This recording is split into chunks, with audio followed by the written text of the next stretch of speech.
Hello guys, welcome back to my channel Bongbalika পুবালিতে তোমাদের সবাইকে স্বাগত জানাই। আজ আমরা চলে এসেছি হাওড়া স্টেশনে। হ্যালো, আমরা চলে এসেছি হাওড়া স্টেশনে। ট্রেনেও উঠে গেছি।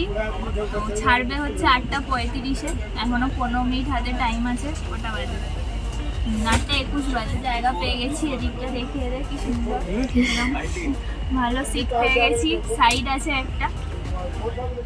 12273 হাওড়া নিউ দিল্লি দুরন্ত এক্সপ্রেসে আমরা গেছিলাম দীনদয়াল উপাধ্যায় স্টেশন অবধি, এবং তার সাথে যে দুরন্ত এক্সপ্রেসের যে খাবার দাবার সেটা ছিল দুর্দান্ত। প্রথমেই আমরা পেয়ে গেলাম ব্রেকফাস্টের প্রথমেই পেয়ে গেলাম দুটো ব্রাউন ব্রেড, তার সাথে ছিল চায়ের সামগ্রী, গরম জল একটু পরে ওরা দিয়ে গেছিলো, এবং নন ভেজে ছিল একটা ডিমের অমলেট, ফ্রেঞ্চ ফ্রাইস আর কড়াইশুঁটি সেদ্ধ।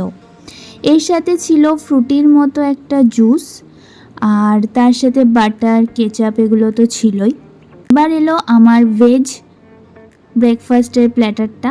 তো তার মধ্যে সবই সেম ছিল, শুধুমাত্র ডিমের অমলেটের জায়গায় ছিল দুখানা ভেজিটেবল চপ। খাবারের কোয়ালিটি খুব ভালো ছিল। আমরা বাড়ি থেকে ব্রেকফাস্ট নিয়ে এসেছিলাম, বাট এই ব্রেকফাস্টটাই আমরা করে নিলাম। আসানসোল পার হয়ে যশিরির কাছাকাছি আসতেই আবার চলে এলো আমাদের দুপুরের লাঞ্চ।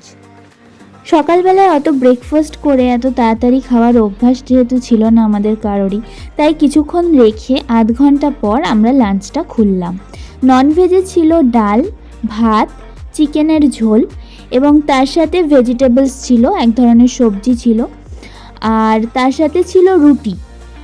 আর আমার যেহেতু ভেজ ছিল, তো ভেজে আমার পনিরের তরকারি ছিল, সাথে ওরা দই দিয়েছিল প্রত্যেকের জন্য একটা করে।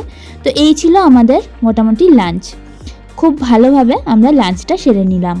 জেসিটি থেকে পাটনা যাওয়ার পথের যে বাইরের অপরূপ শোভা সেটা আমরা উপভোগ করতে করতে গেলাম। এর আগেও আমরা মোগলসরাই গেছি, কিন্তু তখন রাতের ট্রেন ছিল বলে এত সুন্দর ভিউটা আমরা দেখতে পাইনি।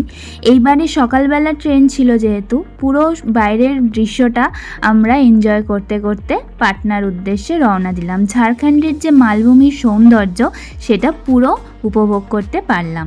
বিকেল 4:30 নাগাদ পাটনা পেরোতেই দিয়ে গেল আমাদের ইভিনিং স্ন্যাক্স। তাতে ছিল একটা ডায়েট চিড়ে ভাজা, একটা সামোসা, আর ছিল চায়ের সামগ্রী, তার সাথে একটা স্যান্ডউইচ আর সোনপাপড়ি। এত কিছু তো খেতে পারিনি, শুধু সিঙ্গারাটা খেয়ে বাকিগুলো ব্যাগে ভরে বাইরের শোভা উপভোগ করতে করতে আমরা চললাম বারাণসীর উদ্দেশ্যে। সন্ধ্যে 7:30 নাগাদ আমরা পৌঁছালাম দীনদয়াল উপাধ্যায় জাংশনে। এখান থেকে বেনারসের উদ্দেশ্যে যাওয়ার জন্য আমাদের অটো ধরতে হবে। তো সব অটোর সাথে কথা বলে যা বুঝলাম, রিজার্ভে গেলে মোটামুটি এখানে 250 থেকে 300 টাকা মতো লাগে।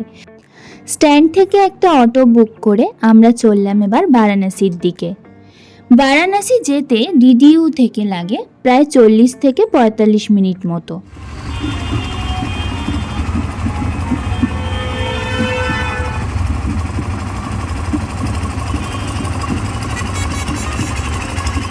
রাস্তায় আস্তে আস্তে অনেকগুলো বিয়েবাড়ি চোখে পড়ল।